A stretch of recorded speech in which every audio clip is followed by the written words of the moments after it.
I guess we're back. Welcome to the podcast, the Colonel and the Kid podcast. I'm your host, Greg Heitmann, and today is Wednesday, April 8th, 2026. And we got chapter 37 today, which is called The Sun. S-O-N in this case, the sun. And a little background before we kick into the podcast, the usual background spiel that I give, and the whole reason for doing the podcast in the first place, which has taken me many different directions besides the memoir itself, which is the spine of the podcast is the memoir, The Colonel and the Kid. The Colonel being my grandfather, Edwin P. Hagen Jr., and the kid being me, Greg Heitmann. So that's the spine of the podcast. It's dedicated to the memory of my grandfather, the Colonel, or as I knew him, Grandpa. And we branch out from there. We have different segments. We have recurring segments, stuff that I'm just making up. Most of the time I'm not making stuff up. I'm making segments up to add to the podcast. Have look what I found, music update, sports headlines, NFL updates, games of the week. No NFL games going on right now, but that when I started the podcast, that was kind of one of the main things. It was probably equal to the actual memoir at the time. The first time getting the podcast rolling, we were very heavy on the NFL and me picking my games and monitoring my success or failure. So that was pretty interesting. I don't know if we ever did a good summary of how I came out with my picks for the year. Probably around 66%, which is 2 out of 3. Probably could have made some money, but again, I encourage everyone. I discourage people from gambling. I encourage people not to gamble. Whatever you want to say. That's another segment I have. Verbal abuse. So right there, we were caught up in a little early verbal abuse scandal to start with. I encourage people not to gamble. That's a complex way of saying I discourage people from gambling. Discourage instead of encourage. It's an interesting way to consider language, I guess. And I know I'm getting distracted, but I just wanted to talk about that a little bit. As part of the whole podcast itself is that it's there's some psychology involved in this, in the memoir writing and in producing the video and audio podcast. And for me, a lot of the writing was psychotherapy, if you want to call it that, or just therapy in general, not just psychological, physical therapy, I think too, because making a person sit there and just stay seated and concentrating on finishing writing, whether it's a page, a chapter, whatever it was you're writing for that day. And that's one of the things that I've lost now. It seems like I just cannot have, I don't have the discipline that I used to, I guess, as far as even just sitting there concentrating on doing something. And I'm searching for it. I'm looking for it and trying to get it back. But I think part of it is maybe I just don't have the ideas I used to have before, or I don't like my ideas enough that I really want to concentrate on them and finish them and just complete them. Right now, my own psychology that I'm working with is trying to finish this, which is the memoir and the partnering podcast, the audio and video podcast that goes with it, to try to get those into some sort of permanent record. At least that's what I'm calling it, permanent record. And I think that's a weird phrase. Your permanent record. I can remember that phrase being thrown around when you're a student in school. Oh, this is going to go on your permanent record, like your bad behavior or bad grades or something like that. It's going to affect the rest of your life. It's like, oh, If if only we knew how incredibly silly that was. If you were a child that got threatened with that, or even as an adult threatening child with that, how cruel that is, really, to me. I don't know. Maybe I'm way off on that. Maybe that's needed when you're a child, some sort of fear put in you so that you can focus and get your discipline. That's what I'm lacking now, is my own discipline to be able to sit here and finish up some of the writing I need to finish up or want to finish up. I'm just lacking for whatever reason. So that's a long introduction into the podcast, but here we are. So we're ready for chapter 37, the sun, and we'll just jump in. Ready to go here? From the Colonel and the Kid memoir, chapter 36 or 30. I think this is 37. I don't know. I think I have a typo to start this chapter right away. Pretty sure I'm calling this chapter 37. But yeah, this is chapter 37 as far as that goes. But of course, I have it written incorrectly, and I'm stumbling. Um, I blame myself for my failure to have the concentration to be able to do this, because it seems like that's, like I said, I'm struggling to do that and get things straightened out. But I am working, and I think maybe this is more a result of the work that I've done to actually modify and clean up some of these chapters I'm working on now, because I've had to renumber them. I added a chapter in the middle of some of these, in the mid 30s section of the chapter, and so that's where this error comes from. I like to be able to document that. That's kind of weird, a weird thing that happened. It's probably one of the biggest mistakes I've had so far that I've caught during the actual podcast. I'm glad I caught it, because it's already confusing enough.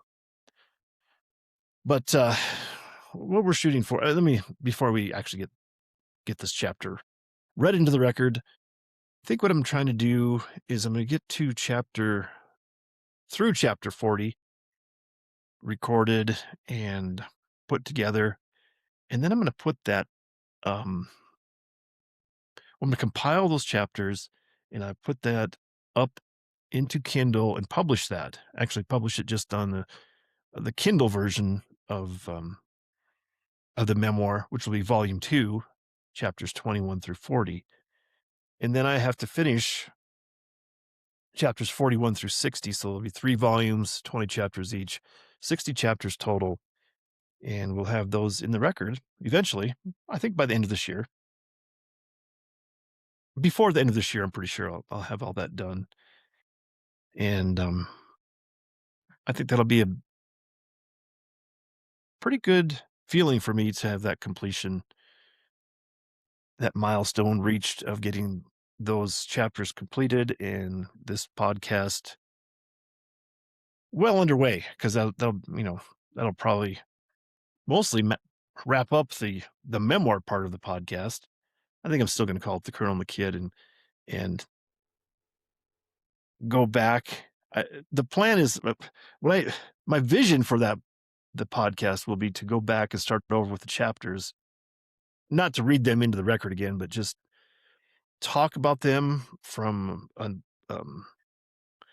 standpoint of having them in the record and absorbing more of the information, and then the lesson that I feel goes along with that was imparted by my grandfather, either implied or directly stated. So that's how I envision the podcast going forward after I've completed the 60 chapters, and we'll see what goes on from there. I do have probably more memoir stuff, probably less associated with my grandfather, but more memoir stuff, just personal things for myself, hunting and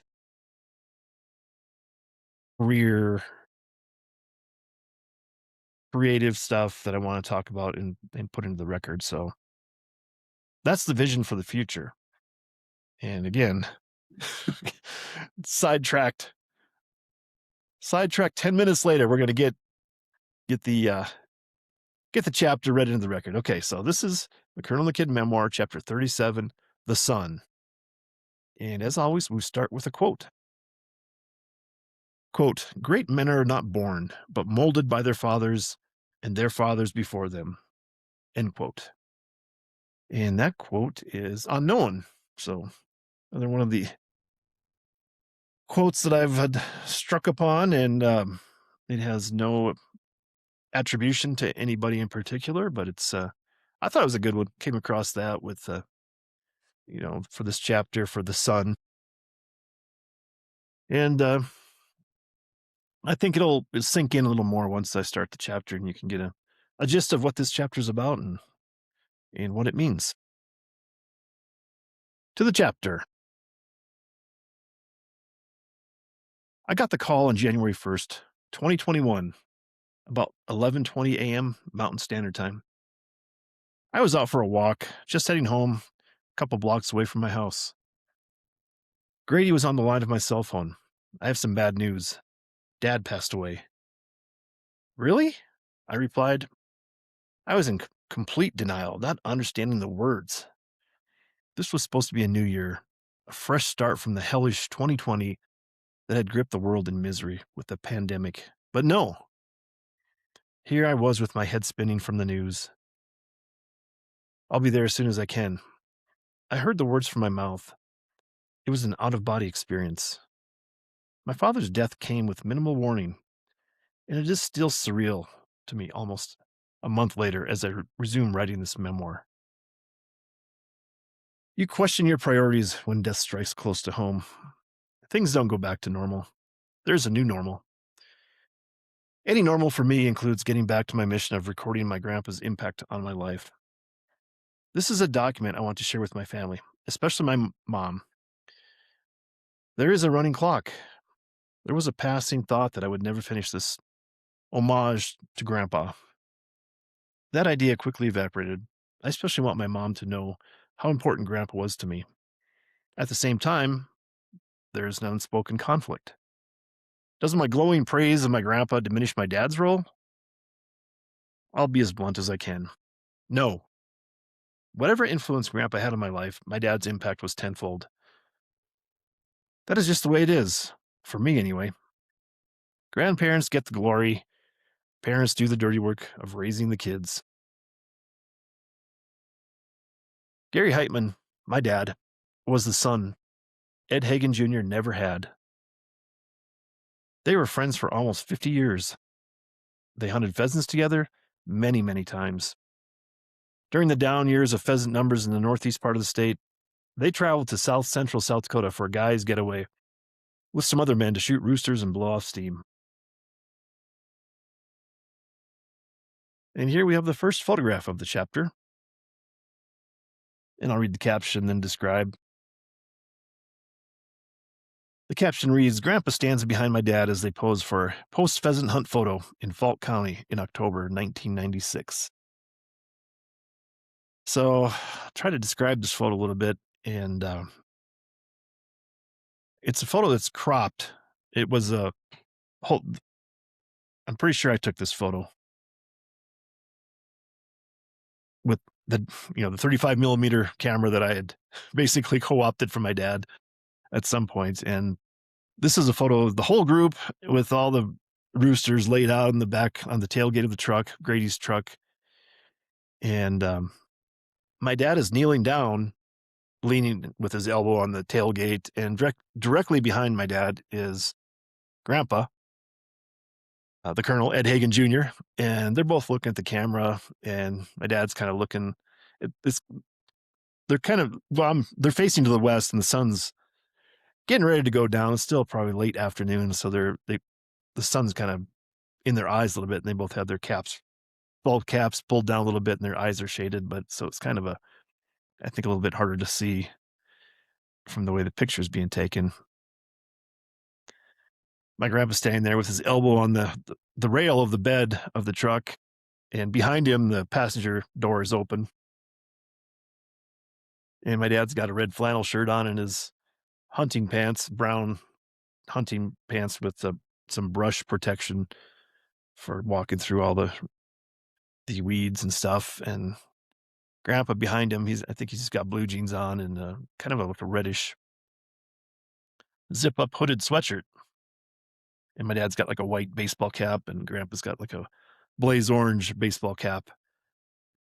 And just to the left of my my dad's well, to to my dad's left, by his right elbow, you can see a couple of nice roosters laid out in the back of the truck there, and it's just in the middle of this grassland out there in Falk County. I think it was a South Dakota public easement that was granted for a walk-in area. I think it was all public hunting allowed in this area where we were, and you can see some really nice tall grass in the background.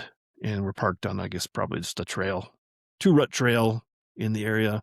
And you can barely catch a glimpse of, I think, the top of a fence post. It's like a silver fence post with a small portion of the top painted red so you can see it. And the grass is so nice and tall, really good. It's been good weather that year for growing, good growing season. Anyway, that's the first picture, the chapter. But back to the text. Grandpa got Dad started on golf. What a treasure that turned out to be. If there was a hobby that Dad loved, it was golf. Grown to open a golf course about the time my dad retired, and I don't think it's an exaggeration to say that my dad might be the most prolific golfer to have played Olive Grove Golf Course, just for the sheer number of holes he played.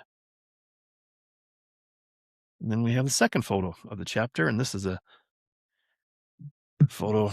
I'll read the caption and then describe a little bit here.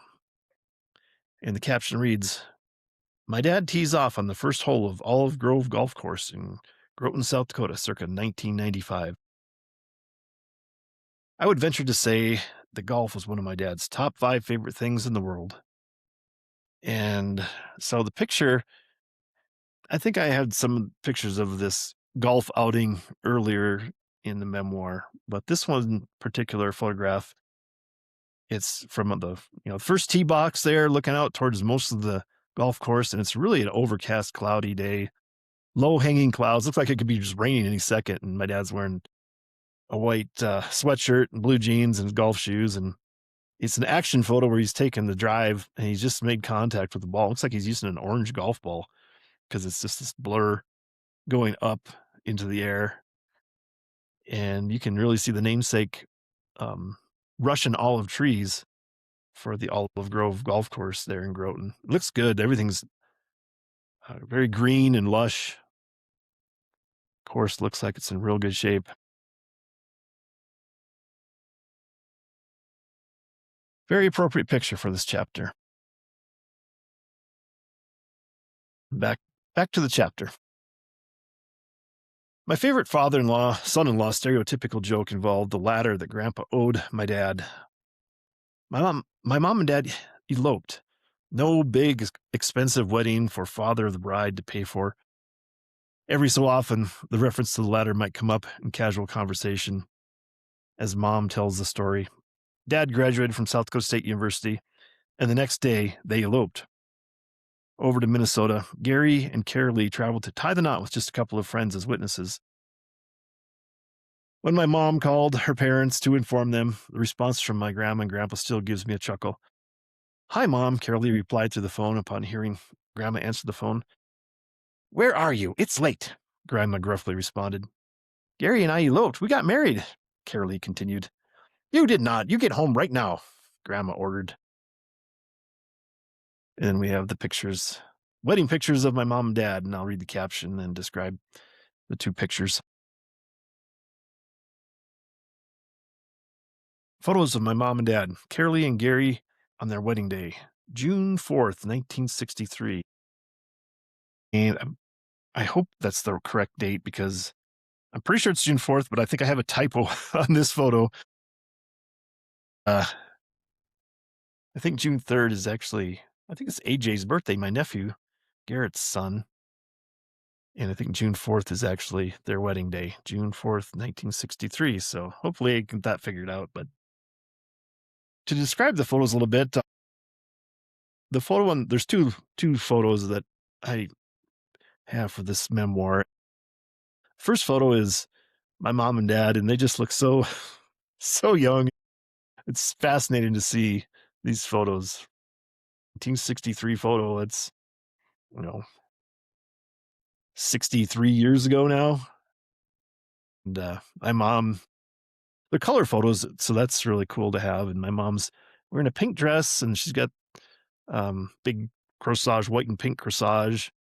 And my dad's got a black suit with a black tie, white shirt, and a white flower in on his lapel there. Boutonniere, is that what they call that? I think I can't remember, but it's striking to me how much my dad looks like my younger brother Garrett in these photos. I just with a short haircut because Garrett was in the military for all those years and he always had short haircut, and my dad has a crew cut in these photos, and it's just very striking to me how much resemblance there is to my younger brother. But so in the first photo, they're looks like they're holding a knife, going to cut their wedding cake together. And then the other photo that's there, it's a full photo of them standing together after the wedding or before the wedding, I don't know. And just just up against the wall in the church or whatever it was, in the dining hall of the attached to the church where they had the reception. And my mom's standing there with her in her pink dress and white heels, and my dad's in his black suit, black pants, black suit coat, black tie with a white collared shirt, standing there. And in this picture, my mom's not looking at the camera. She's looking a little bit to the left side of the photo. And my dad's looking at the camera, but it's a nice, clear photo, nice wedding photo for them. So glad to be able to share those photos and get back to the chapter here.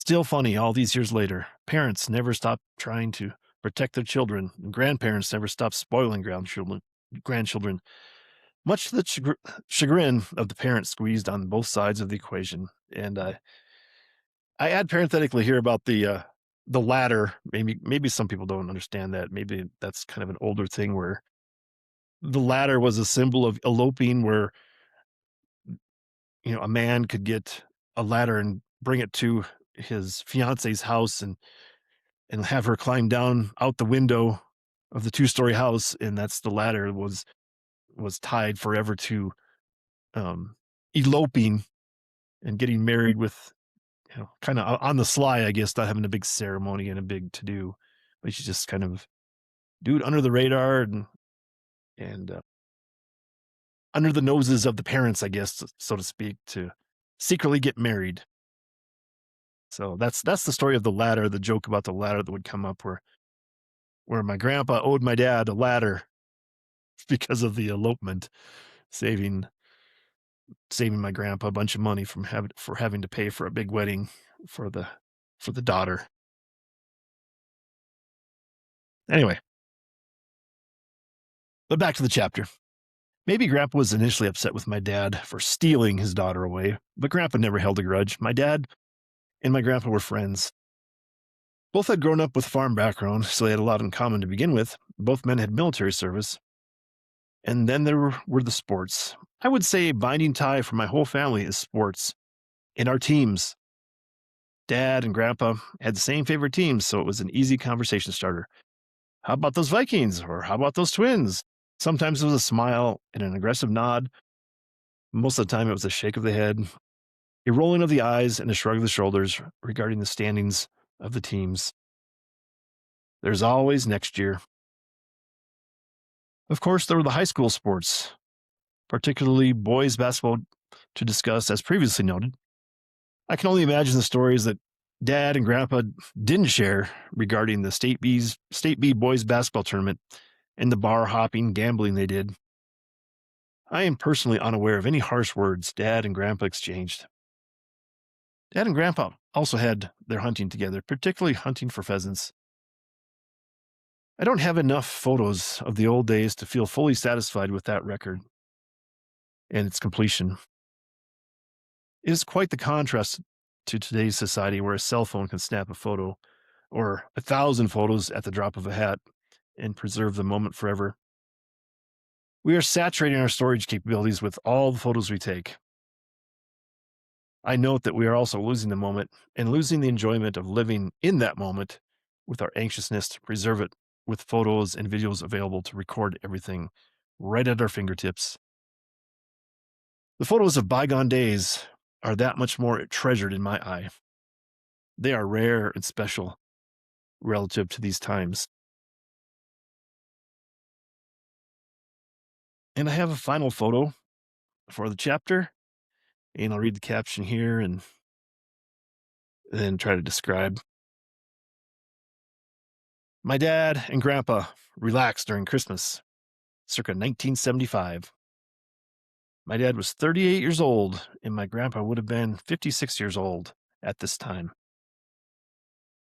And this is a photo just in the old Spruce Street house, 505 Spruce Street in Siston, South Dakota. And grandpa is in a recliner, like a lazy boy there, and with his feet up in the near ground, and grandpa's relaxing there, and he's got a magazine opened up, and my dad is kind of just in looks like a dining room chair sitting kind of behind him.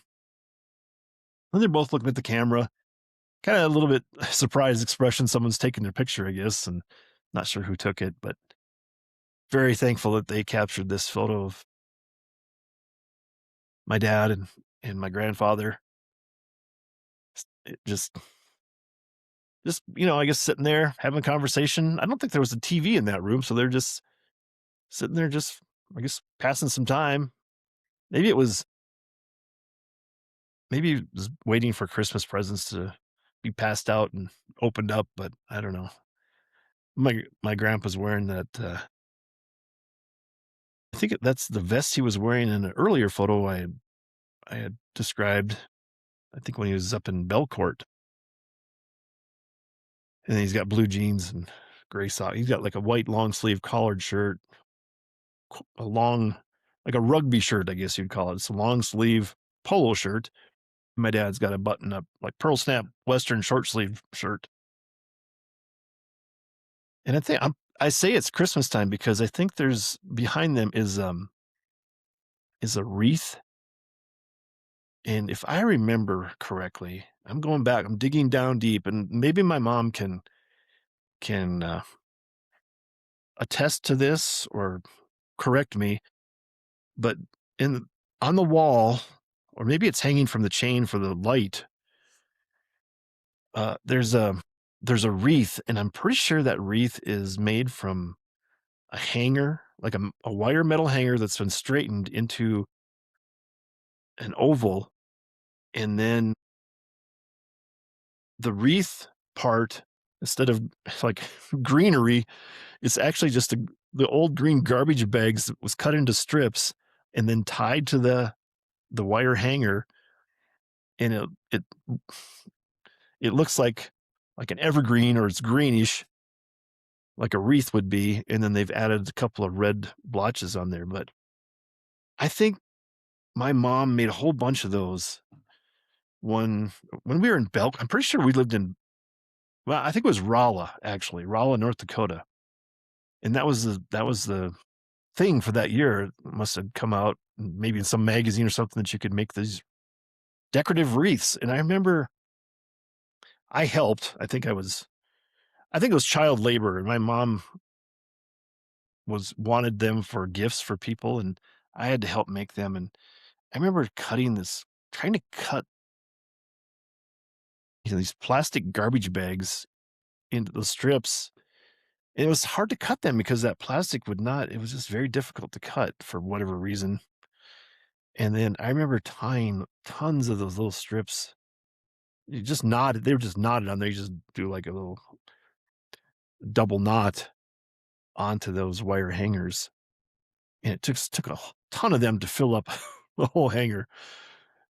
So I want to know. I want my mom to be able to correct me if I'm wrong or tell me about. Maybe she doesn't remember either, but I'm pretty sure that's one of those green garbage bags wreaths that we made.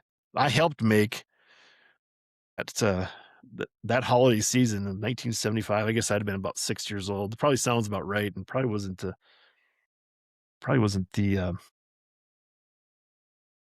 most dexterous of an age to be able to cut plastic like that and then be able to tie things together. And I can just remember the tedium and this how tedious it was and the slow going, but it'd be slowly but surely you'd fill up that whole thing and make it you could fluff it out and oh yeah, child labor.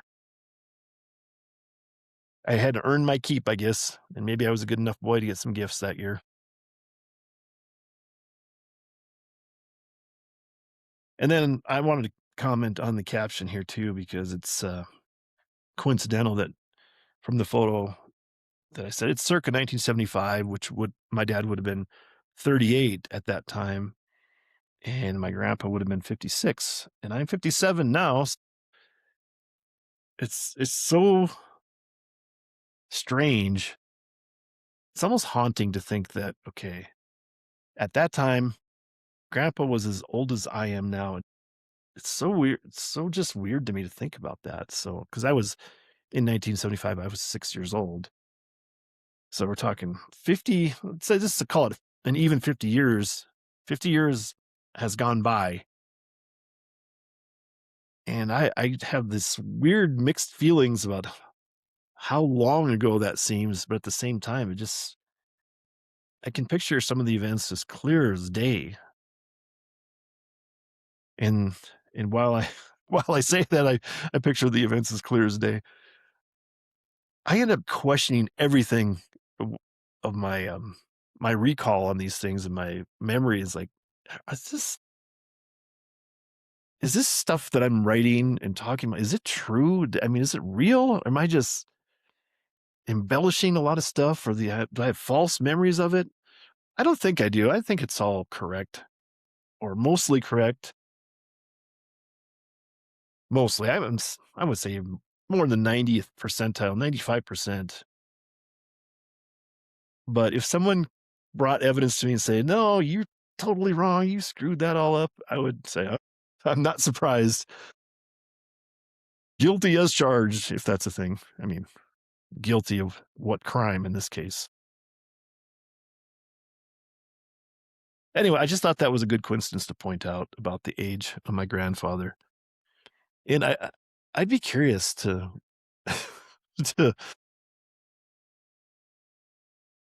I guess to know what people think about, okay, if they saw this picture of my grandpa, say, "How old do you think he was at this time?"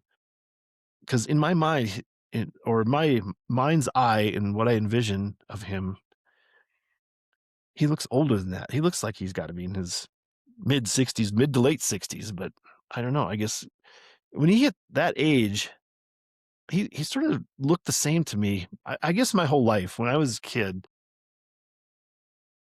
and I see that he doesn't have all white hair in this photo, and it seems weird to me that's because I just my in my mind's eye, he always had white or silver hair, and here he's got clearly it's brown hair mostly, it's I mean, there's some gray coming in the sides and stuff, but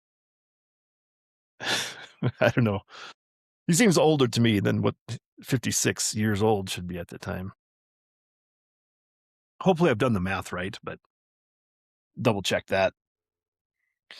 And I say I'll double check that, but it seems like I never do. It's so funny. Anyway, let's finish off the chapter and get this finished up and put officially in the record. So, back to the chapter.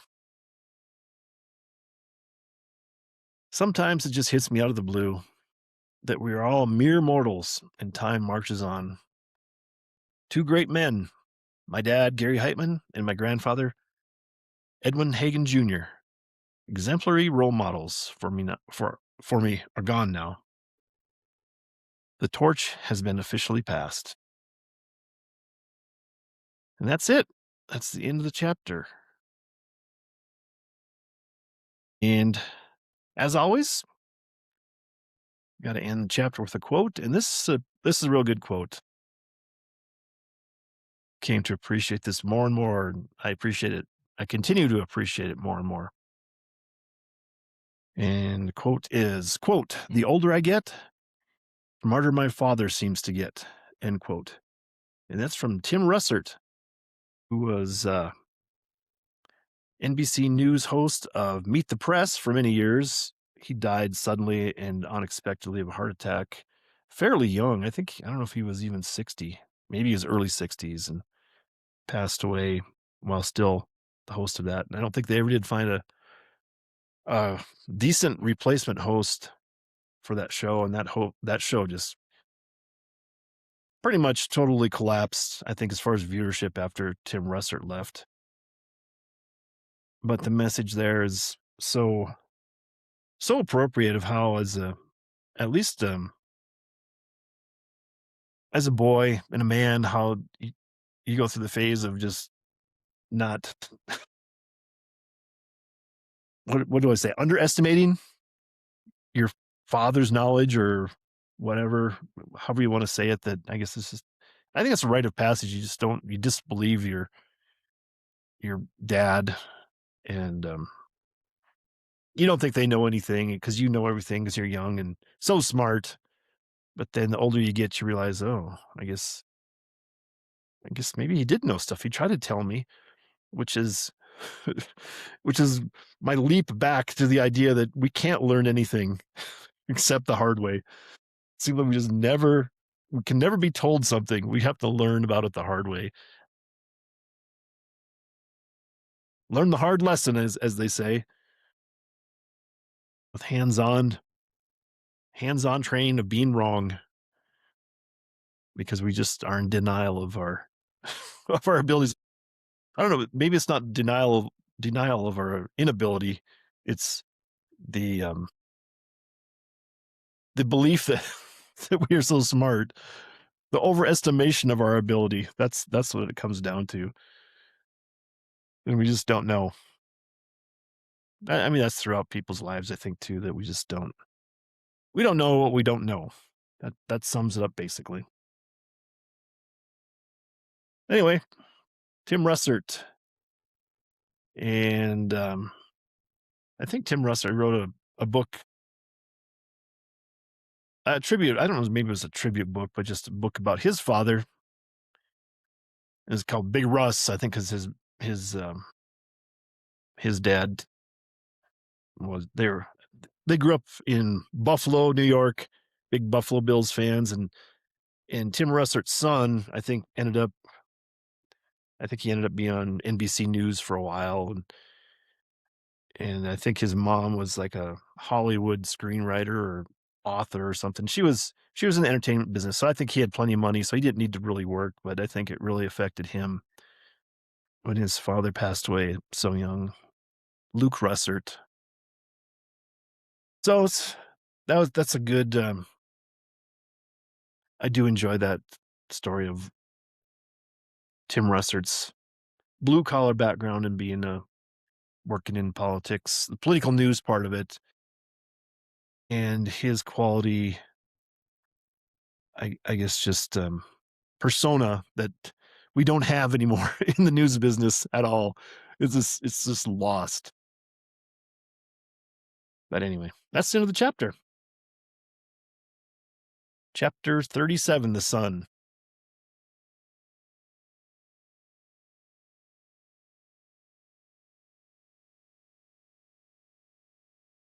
All right. I'm glad that's in the books, in the record. That's maybe a little melancholy chapter, a little sadness, but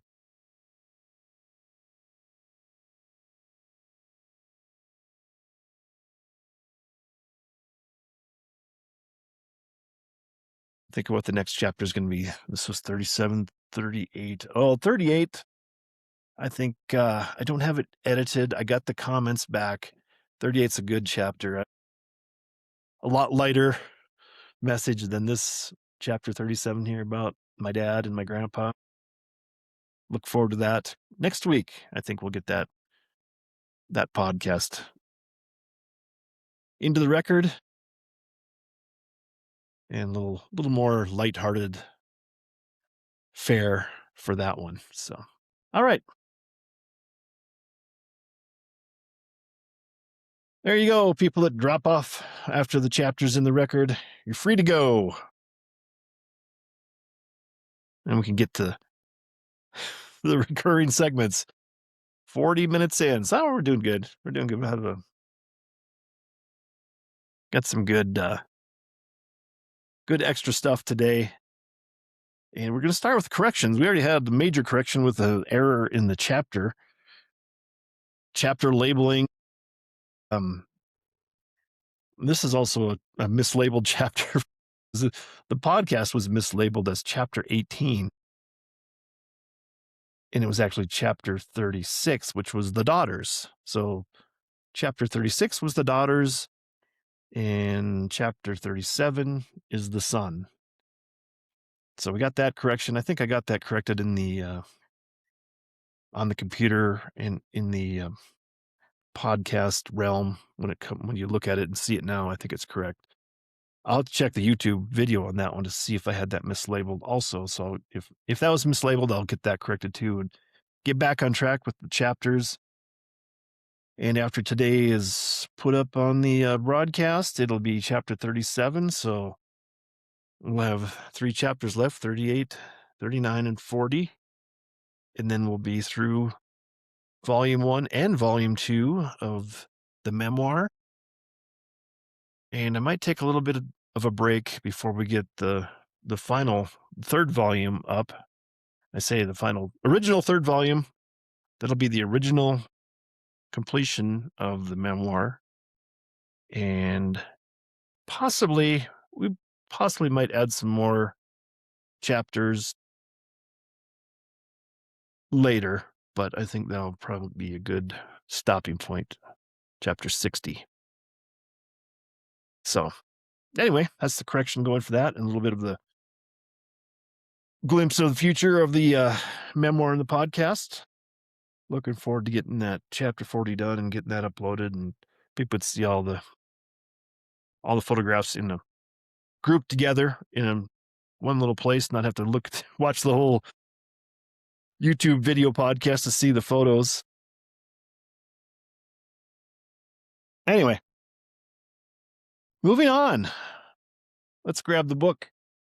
Here we are. Let's do some advertising. I think we're good here, but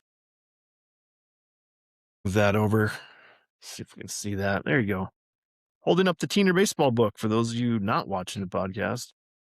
And over there's the poster. And over here's my hat I'm wearing. There's the O'Farrell top of the hat box, and I get the hat out to wear. Then I put the hat box up there for O'Farrell Hat Company here in Santa Fe, New Mexico. An unsolicited advertisement. I wonder if they would sponsor me. I should ask them if they could give me another hat. If they would do it. And I would say, I'll mention you on my podcast. Probably not. I don't think I'm that good a salesman. I need to have a lot more salesman training so I can sell more books and then sell ad space on the podcast. Who knows? Maybe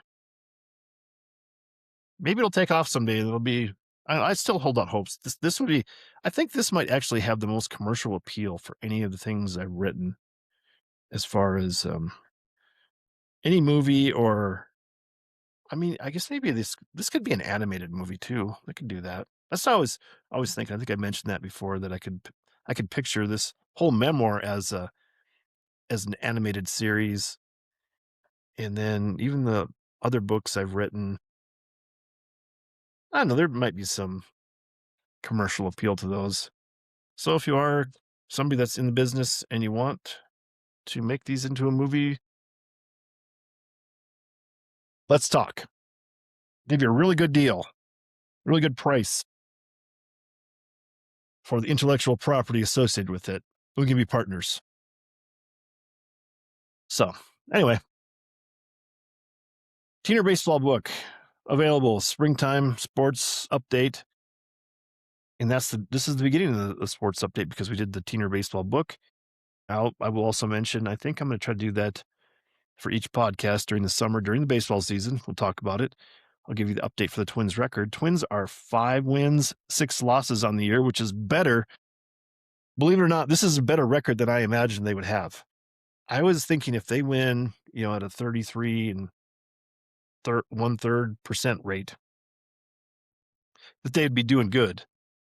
But apparently they're doing better than what I thought. So at an almost 500 winning pace, heck, who knows? Maybe they won't be the worst team in the league. But I would bet some money right now they will be in the bottom 5 teams when it comes to the end of the season. That'd be my guess. And that would be my bet. If I was to bet. But we know I discourage betting, discourage gambling, and I think it's a big waste of money. And if you're gambling, you shouldn't do it to try to make a living out of it. I don't know. And I say that mostly because I think a lot of it's fixed. I think that you're already, the odds are stacked against you just from any normal level playing field standpoint.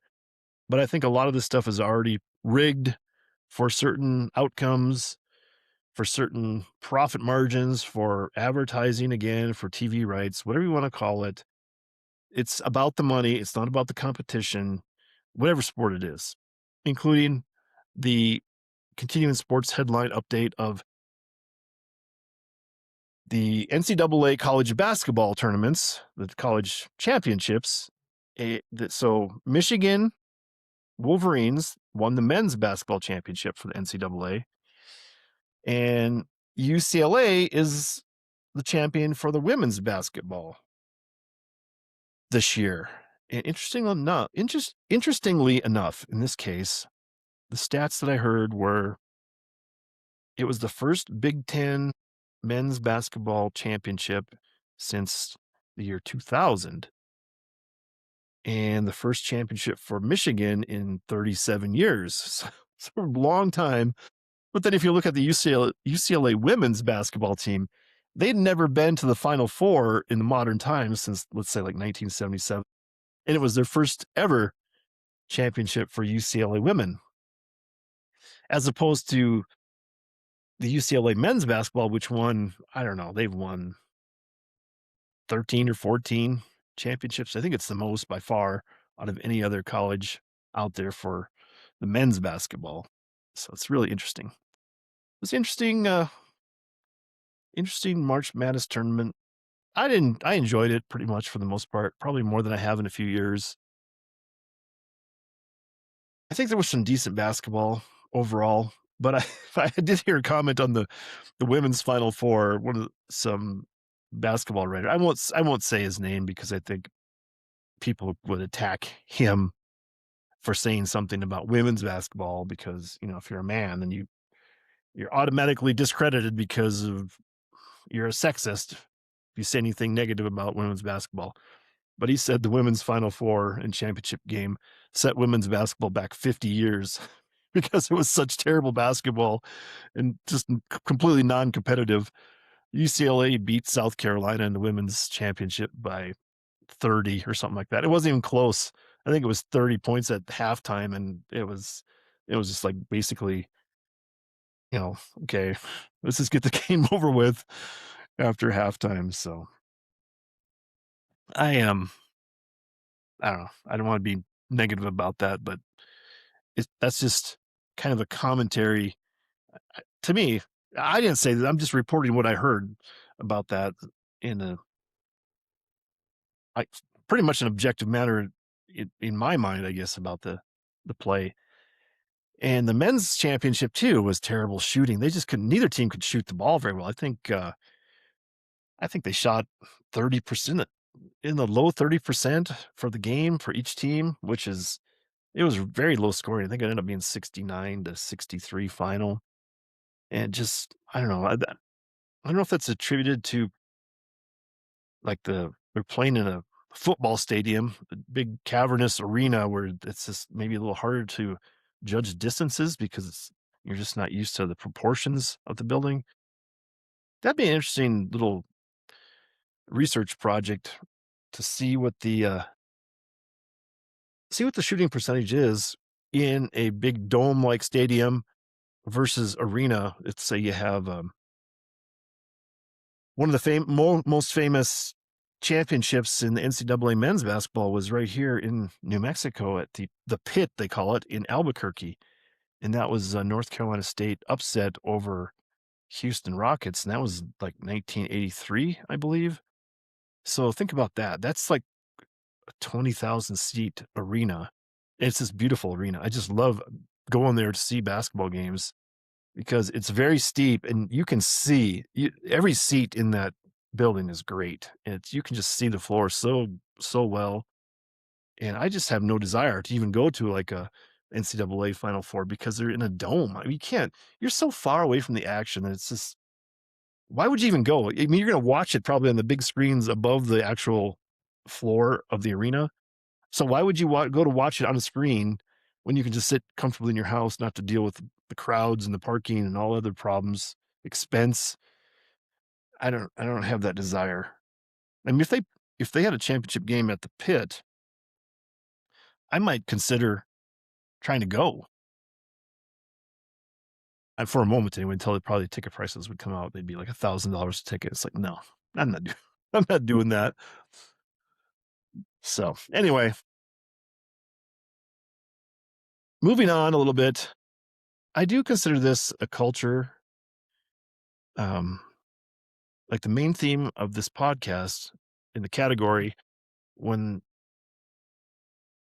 I developed this podcast and put the information in, that's one of the genres. At the top genre, I think, was culture that I put in. And I put in a second level subcategory like sports and can't remember if maybe history. I don't know if that was part of it, but I did want to talk about something that came up.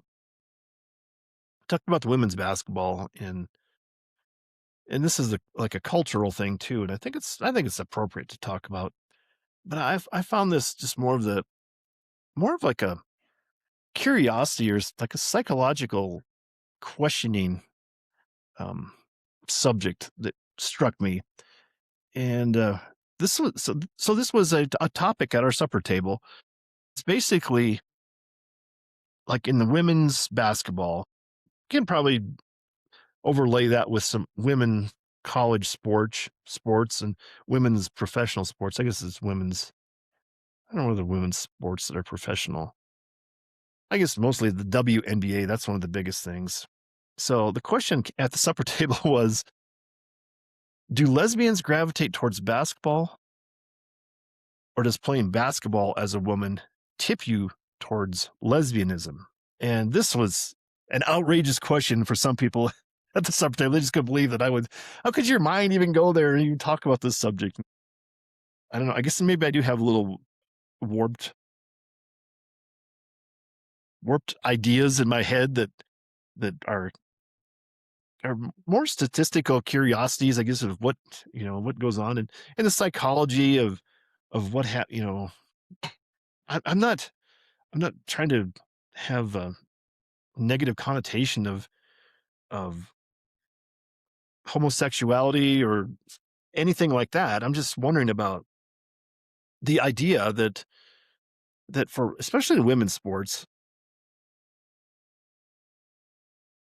that I think that's a topic out there that came up with the rise of Caitlin Clark in college basketball and into the WNBA, that it became uh, almost like a political and cultural headline for Caitlin Clark because there were so many people, there's so many negative things, and she was playing basketball and they were just fouling hard fouls and going after her. And there was a lot of commentary about that she was white and she was straight in the WNBA, and it's a league that's dominated by black women and a lot of lesbian women, and so she was contrary to that the the dominant culture that was out there. So I think it's an interesting question to me about how that just in the psychology of sports and group inner dynamics, I guess, if you want to call it that. And I think, the conclusion was that it's probably there's probably no correlation that we're really talking about. It's more sports and in general that you have women that are, quote unquote tomboys when they're growing up gravitate to sports more than, non-tomboys, if you want to call it that. And I think the other conclusion was in the conversation was that, it's funny. There is probably zero conversation about gay men in professional sports. And I'm trying to even think if there's any out baseball players or football players or basketball players. I don't know if that's even a thing, that it's sort of still taboo to be gay in professional sports. And I believe was HBO has a big recurring series now that it features like gay hockey players. I can't remember what the name of the show is. I don't have HBO, so I haven't seen the actual show. But it's like they're on different teams, but then they're like gay lovers or something. So it's very I think it's still kind of a topic that's taboo for the most part. Homosexual males in professional sports. It just is such a, you know, it's not a thing. Let's just say that. And I guess one of the statistics that came out in the WNBA is I think that like around 40% of the league is is homosexual lesbian women playing basketball.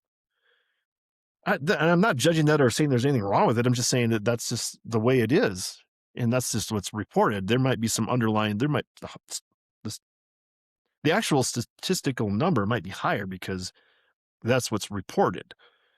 And then, like in NFL football or the NHL hockey and NBA basketball or soccer, I think you would find that it is statistically zero gay men playing those sports. So the, you know, I guess the divergent numbers there, it's still something to I guess consider. I mean, I just statistically, what do they say? It's like 10% of the population is gay. Maybe it's not that. Maybe that's high. Maybe it's 5%, but still you're still dealing with percentages. So there's probably gay professional athletes out there in the NFL or in basketball or anything like that. But it's still just completely, what's it, closeted men there. So, and this is, I'm not, if it sounds judgmental, it's not meant to be. It's just more of a topic. And again, going back to my idea of curiosity and just the psychology of things of how everything interacts with everything else and how we talk about things and how I guess just even that the taboos that are out there. So maybe I should be treading on this ground. Maybe I'm on thin ice here. I don't know. Probably spent way too much on that topic. But it was an interesting discussion, and I know some people's opinions of it at the dinner table, and I won't disclose any names or talk about other people's opinions or assign them what their opinions were. I think the bottom line of some people like, how could you even think about this? How does this even get into your head? It's like, no, I don't know. I just like to think about different things. So anyway, moving on. Uh, big news. Big news, everyone. I have a big announcement, and it's exciting. This is exciting for me because um, typically the big news I've been talking about is I've been working on projects, my writing project, my latest writing project. That's not it today. The big news is I was out for a walk this morning and I heard a hummingbird fly over. I didn't see it. I didn't make visual contact, but I could recognize the wings, distinct buzzing of a hummingbird flying over. Guess what? April 8th, 2026. It is, they're back. Hummingbirds are back probably a week earlier than usual. Weather's been a little more mild, it seems like. So this is exciting. And before I got the podcast started this afternoon, I boiled some water, got some sugar in it, and we have some nectar made.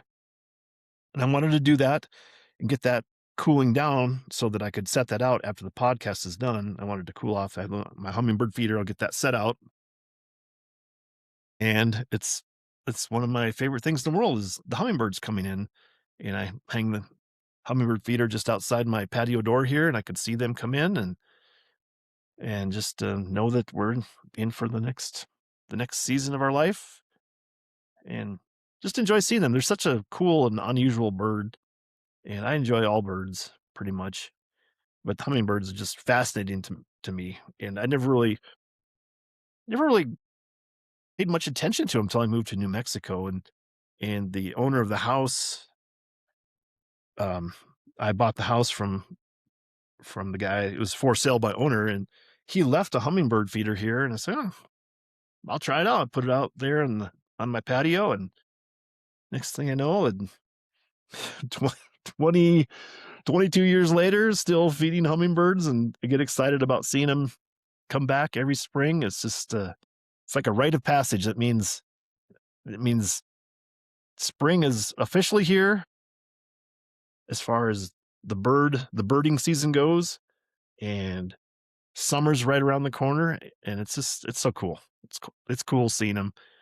And even more, the most exciting part of the hummingbird season is it's probably a tie. When they first come back, the first one you actually see, and then during the peak of the hummingbird migration, like in probably early August and towards mid-August, there can be just so many hummingbirds coming through the area that they just come to the feeders and they're just buzzing around the feeder trying to get their little nectar. They just fight each other, and they're just, crazy. I don't know. I just enjoy that so much. If you don't have a hummingbird feeder, go out and buy one and mix up some nectar, put it out there, and enjoy. You'll love it, I think. I mean, most people that start doing it, they continue to do it and really enjoy it. So there you go. That's the big news. And also, uh, oh yeah, I'm working on Lake Traverse, the Charlie LeBeau mystery number 6. We're making progress. We're working on chapter 8 now, so we got 7 chapters done. 40 chapters. So a couple more, and I'll be a quarter way through the edits of the book. And the book is written. We're just editing now, so that's the other good news. And I got some of those chapters over to Gwyneth, and she's working on those for me. So we're making progress. And so that's a subheading under other big news. So we got big news, hummingbird area, and then big news on the book area. But probably the biggest news, I think, still is the hummingbird. Very exciting.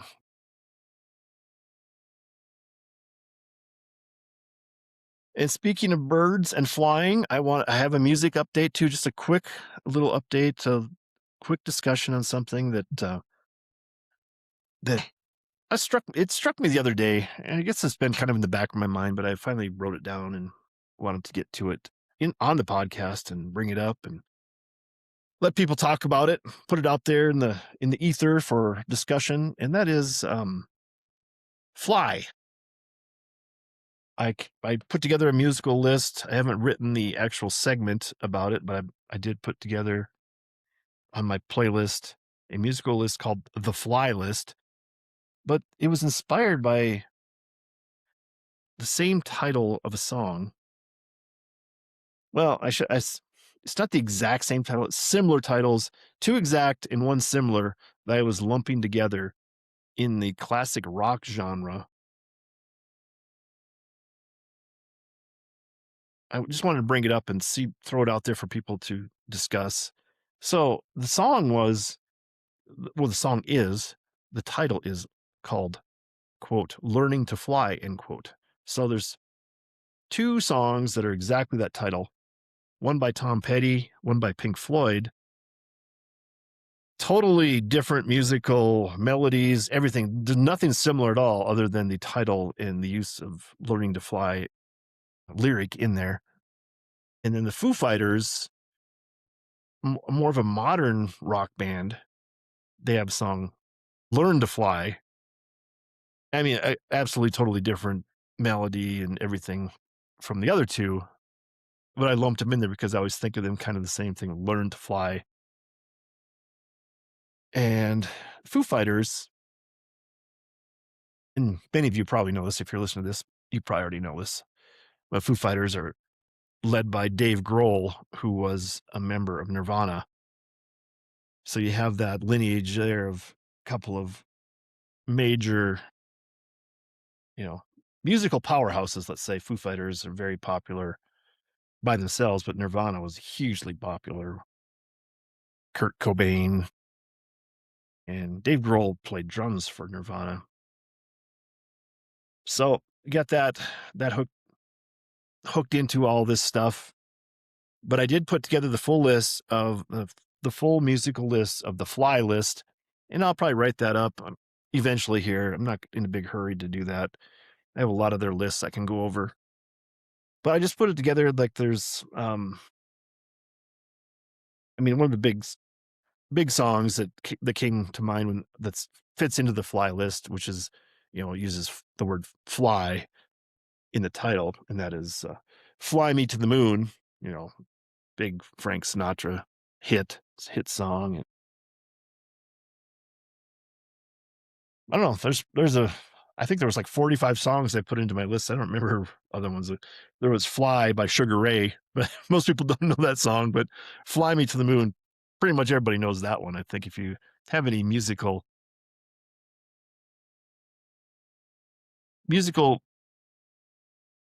direction that has any diversity of genres, you probably know Fly Me to the Moon and Frank Sinatra. If you don't know Frank Sinatra, you probably don't listen to this podcast, and you probably don't have a diverse musical taste.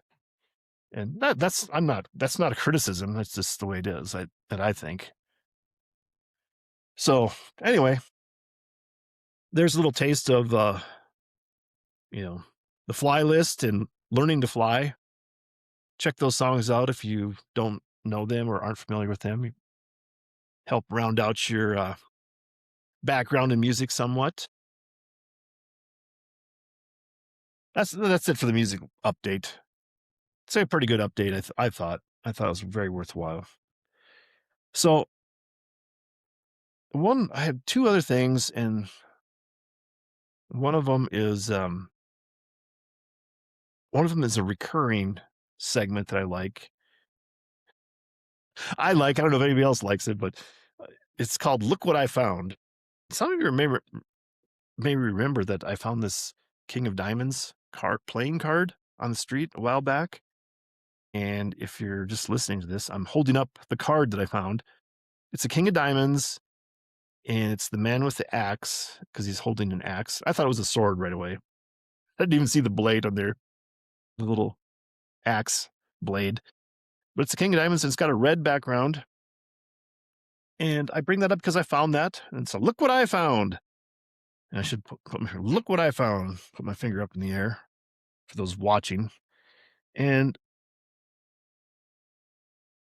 coincidence would have it that I found this card. It's a blue back card. It's only half of the card. It's very beat up.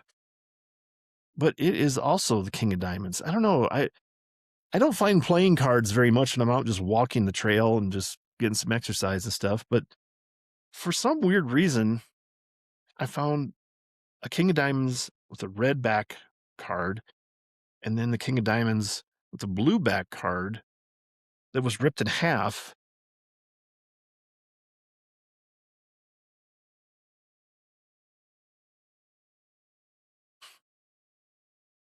That's it. That's all I have for look what I found. I don't know if it's I don't know how to interpret it. Is there a sign that's associated with that? Should I be thinking about doing something? Should I declare myself king of the castle here? I don't know. Casa del Gregorio. I guess in that sense, I'm El Rey, the king. Yeah, I think I've I've totally lost the train of thought on the podcast here. Thanks to this segment. Look what I found. Look what I found. So I guess we're going to probably wrap it up.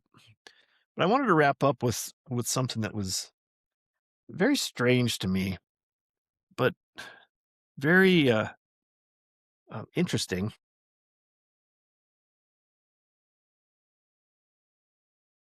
I have to get a drink of water to finish out this last little part because it's too. You got to be prepared. And I'm looking for a topic title, a segment title for this recurring segment.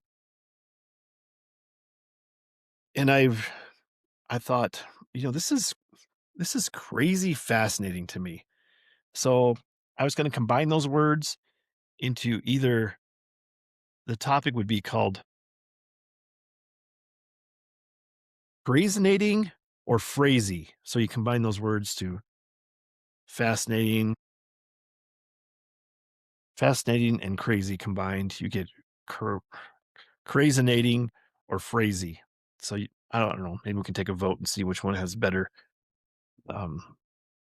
Q rating on that to see which is more likable.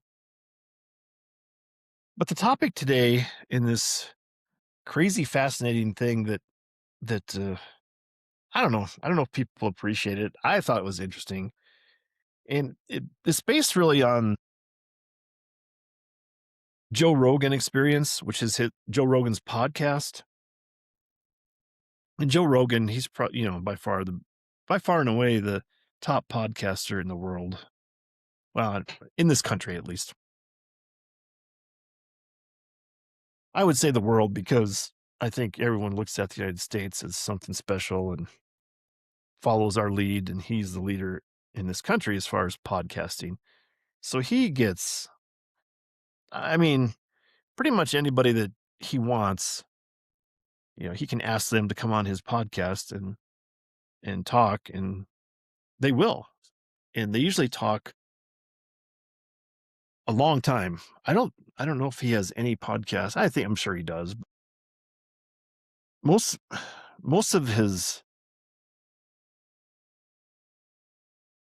most interesting guests, I think, usually go for 2.5 hours, 3 hours on a podcast, it seems like to me.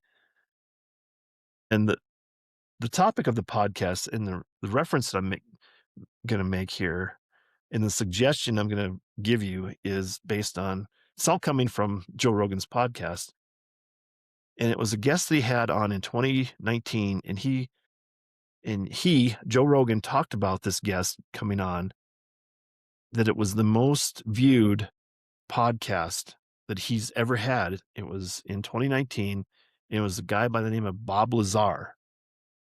And it was talking about Area 51 and UFOs and specifically a specific part of Area 51 called S4. And Bob Lazar worked there. And he had this long discussion with Joe Rogan about what he saw there, what he did there, what happened, and talking about UFOs and UFO technology and trying to reverse engineer some of the technology that the well, that America has recovered, and America via the military direction and trying to whatever I guess whatever branch of the military and intelligence this is, they're trying to reverse engineer some of this technology. And it's very interesting. I recommend that's my recommendation is this crazy fascinating topic. So crazinating, that's the name of the topic, I guess, maybe, or phrasy. I don't know. Phrasy is probably more my speed because it's such a new it's a new invented word I just coined, and we'll see if it catches on. But it's very simple. It's just like crazy, but with an F, because you've adopted the F from fascinating. So maybe I might maybe use that word as my incorporation. If I incorporate something, that'll be my company name, be Phrasy. So because it's got the Z in it, Z is always a catchy letter for topics or products, whatever you want to say. It's somehow it just catches the ear just right, that Z sound. So anyway, Joe Rogan had a podcast about that in 2019, remains his most viewed podcast. And then this guy, he brought him back. Joe Rogan brought this guy back, Bob Lazar, to talk about the new movie they're doing. That's sort of it is based on Bob Lazar's story about working on in S4 for under in Area 51 about UFOs. And the movie is called S4, the Bob Lazar story. And I guess it showed up on my Amazon feed. You can purchase it, I think, for like $9 or something. You can rent the movie. And I didn't do it yet, but because I'd listened to the podcast, and it's been probably almost 6 hours listening to both podcasts because I knew that story had come on.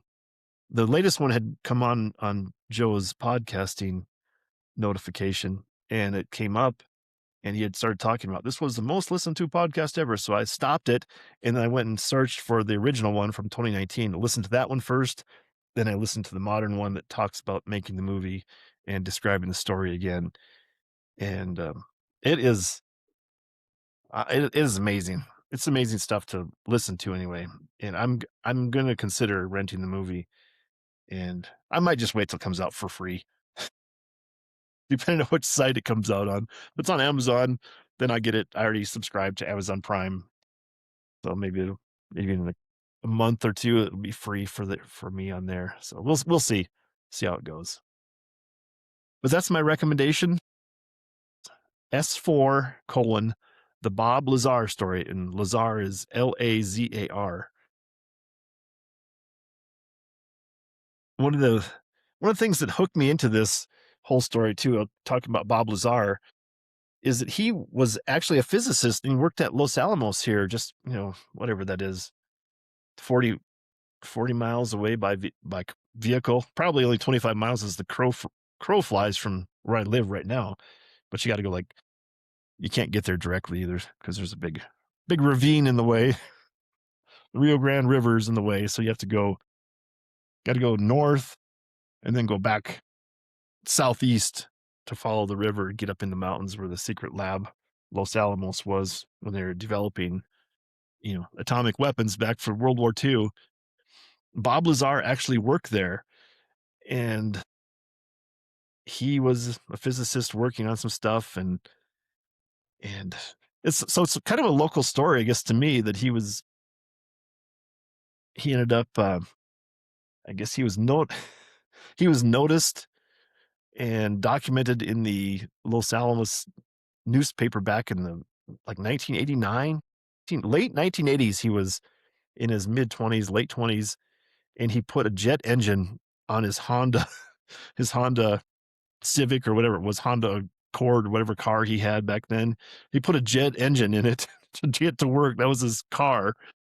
So he was, kind of a smart guy, capable mechanic and everything. So that's how he got noticed and tapped for this secret project out in the the Area 51, the desert in Nevada, to be working on this stuff. And I won't talk about that's the hook that really got me more interested, saying, "Oh my god, this guy, he's a local." And part of the story when after he came out, and I guess you could call him a whistleblower about this, is they try to delete him out of the records of anything and call him a liar and just a total fraud. So they try to delete him out of the records of Los Alamos. But people confirmed that he actually worked there because they did have hard copy phone directories that were printed during the time. And someone came forward and said, "Hey, this guy's name is in my phone directory from the time. So this is pretty much corroborating his story that he worked at Los Alamos." And, the government was trying to paint him as a liar and a loser and just total fraud. And I don't know. I mean, nothing from the government has ever confirmed any of this stuff that he said. But I don't think they're really denying it either. It's really kind of a weird story. And check out the podcast. Podcasts are free. You can just get the podcasts from the Joe Rogan show, Joe Rogan Experience, I guess, JRE, Joe Rogan Experience. And he does a great job. Joe Rogan is pretty good podcast host, I believe. And it's worth listening to. You get a kick out of it. And you can decide for yourself whether you think it's made up or if it is real. If it is real, man, it's like mind blowing that we're not alone in this universe. I don't know. I guess maybe I tend to believe it. Maybe want to believe that. It's like the X-Files, Fox Mulder. I want to believe. That's it. I think we made it just about hour and a half today, hour 22. So we did a good job. Keep her less than an hour and a half. Got to the 80-minute mark. Now we can just about 90 minutes, between 80 and 90 minutes. I think that's the sweet spot for a podcast. So you can listen to it while you're, I don't know, cooking dinner or washing dishes afterwards. You don't have to have a lot of concentration doing your work, but you can just have something in your ear listening to it, or watch it if you want to just prop up your phone while you're cooking on the windowsill or cupboard. See the pictures that I add to the podcast, or just look at me if you want. Look at me talking. So anyway, that's my story. I'm sticking to it for today anyway. And to recap, hummingbirds are back. I got to get off this podcast. I should just keep rambling on here in the closeout. I got to get that hummingbird feeder out and make sure those hummingbirds have some food. Their long journey back. So we'll sign off. And as always, just, I've kind of struck it, this little, the routine sign off that I have is the 3 B's, and it's be assertive, be positive, be proactive. I mean, that's taking control of your life. You want to try to control what you can, and you can control these 3 things, be assertive, be positive, be proactive. So the 3 B's as part of the sign off. And with that, I say, the emphasis on you, that you do this stuff and you take action. And as always, I leave you with these words: knock and the door will be open to you. Seek and you will find. Ask and you shall be given. That's it. That's today's podcast. I hope it was as enjoyable for you as it was for me. I really do enjoy sharing these stories, and hoping I can inspire some conversations and topics that you can have with your families, and stumble across new ideas and the new potential that's out there. So thanks for listening. Thanks for tuning in the Colonel and the Kid podcast. I'm your host, Greg Heitmann. And, I look forward to talking to you next week. All right. We don't say goodbye. We say, see you later. So tip of the cap to you, and see you next week.